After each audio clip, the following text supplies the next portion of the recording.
Hit है जी हाँ, ये भी हिट है। हम ऐसा क्यों कह रहे हैं? हम नहीं कह रहे हैं, हमारे आशीष भैया कह रहे हैं कि ये भी हिट है।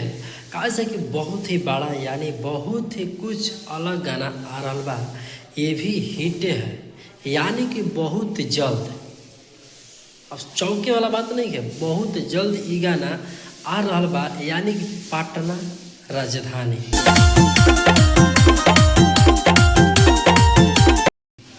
अरे पटना राजधानी, राजधानी तो हईबे कैला, लेकिन वही पर गाना होता पटना राजधानी। भाई बहुत ही कुछ अलग यानी कुछ अलग ही मिजाज में ई गाना आ रहा बा रउरा सबके बीच में, पटना राजधानी। तो पूरा अगर वीडियो यानी पूरा अपडेट जाने को हुई तो पूरा फुल वॉच करे को, या ना तो अभी से कट जाए कोई। हम ऐसे काहे बोलते, अगर आशीष यादव के सच में तू लोग भाई फैन हो या जे भी देखो तो मेरा वीडियो जे भी फैन हो तब फुल वीडियो वॉच करी, तबे मालूम चली कि हाँ मतलब कि गाना कही आया है भाई।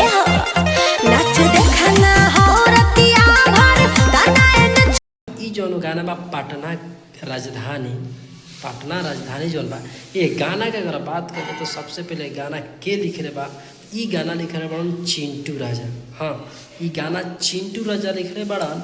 और ये गाना के म्यूजिक के बात कल जाओ, हाँ ये गाना के म्यूजिक के बात कल जाओ तो भाई प्रियांशु सिंह ये गाना के म्यूजिक के बड़न, यानी कि आशीष यादव लेके ब्लास्ट गाना है यानी हमनी के बीच में आ रहा, वो भी गाना मगही। मगही में जानते बन का आजकल के आशीष यादव और रोशन रोहित दोनों जना ट्रेंड में चलता, लेकिन अभी देखा जाओ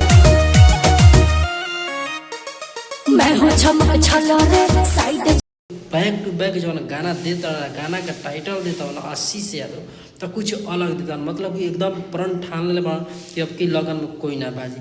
काहे से कि बैक टू बैक जो ना आ रहा बा गाना रूरा लोग के बीच में पटना के राजधानी यानी पटना राजधानी जो गाना होता भाई बहुत ही बड़ा गाना बा, यानी कि रोरा सोच से बहुत बड़ा बा। काहे से कि जो गाना होता ये गाना के सब कोई आशीर्वाद दुलार देवे कोई। काहे से कि आशीष यादव के साथ अगर ड्यूट के बात कर जाओ, आखिर के गई बा, आखिर उनका जो लड़की में जे गई उहे गवता ताड़ी एक खुशी ककड़, यानी कि बैक टू बैक यानी कम बैक करता यानी खुशी ककड़, यानी बहुत गाना मगही में उनकर गाना बाज रहा। तो खुशी ककड़ ये गाना के गई बाड़ी, ये गाना कौना चैनल से होता ये भी ध्यान देवे के बाद तबे तो रोड मालूम चले कि गाना के कौना चैनल से।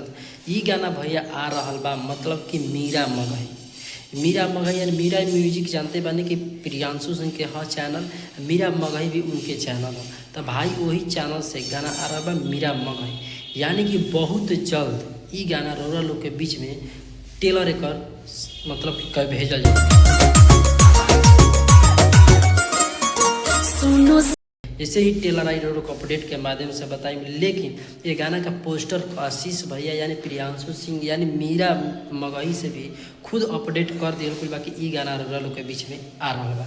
तो चलिए ये गाना के मतलब डेट टाइम अभी नहीं खे कि मतलब कहिए, लेकिन बहुत जल्द यानी 2 से 3 दिन के अंदर रोरा लोग के बीच में एक टीजर रोरा लोग का लॉन्च हो जाए। तो जैसे ही लॉन्च रोरा लोग को बता दें तो चलिए नेक्स्ट वीडियो मिलता नहीं, और मतलब कि टेलर खातिर सब इंतजार करें।